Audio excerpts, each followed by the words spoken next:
Les faits divers. Les faits divers.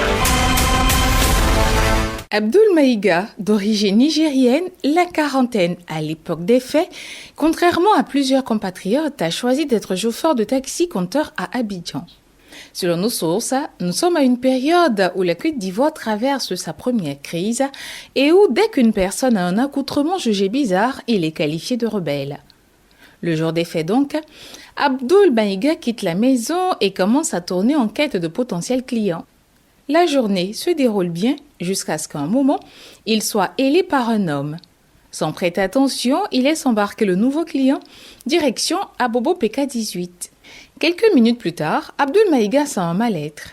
Un coup d'œil dans son rétroviseur lui permet de mieux voir son client. Le taximan a des appréhensions. Ne serait-il pas en train de conduire un potentiel rebelle? Est-ce que l'homme ne va pas lui faire de mal? Plein de questions sans réponse. Une idée germe dans l'esprit de l'homme au volant. Il fait plusieurs détours qui l'emmènent au commissariat du 14e arrondissement d'Abobo. Lorsqu'il est à quelques mètres de sa destination, Abdul Maïga fait savoir à son client qu'il a besoin de se soulager. Le client lui répond calmement. Vas-y, ce sont des choses qui arrivent à tout le monde. À peine descendu que le taximan se précipite vers les officiers, l'air apeuré. Chef, il y a un rebelle qui est assis dans mon taxi. Tu es sûr de ce que tu avances? Affirmatif, chef. Chef, je suis sûr, c'est un rebelle. Il dit ça va à PK18. Mais il a fait un détour pour le signaler, quoi.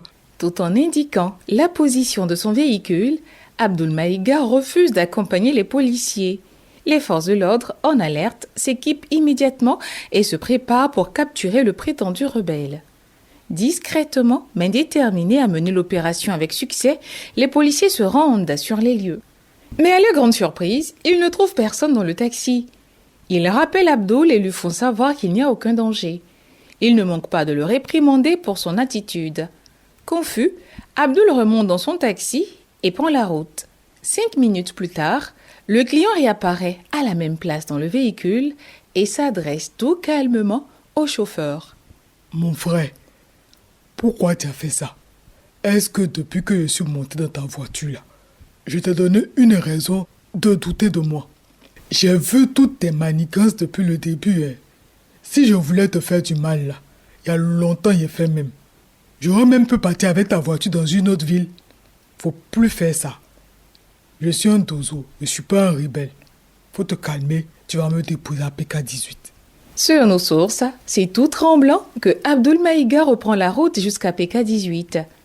Le compteur affichait 3000 francs CFA à destination, mais le dozo remet un billet de 5000 francs et fait don de la monnaie à Abdul Maïga. Mais la frayeur de Abdul Maïga de voir disparaître et réapparaître le dozo dans son taxi l'a emmené à prendre une décision, celle de ne plus jamais conduire son taxi. Ah, l'Afrique et ses mystères. Ça se passe ici. C'était Les Faits divers avec Nadège Kofi. Vous vivez ou avez vécu un fait. Vous êtes témoin d'une situation hors du commun. Radio Côte d'Ivoire vous invite à partager votre histoire dans notre rubrique Les Faits divers. Appelez-nous au 05 74 94 58 81.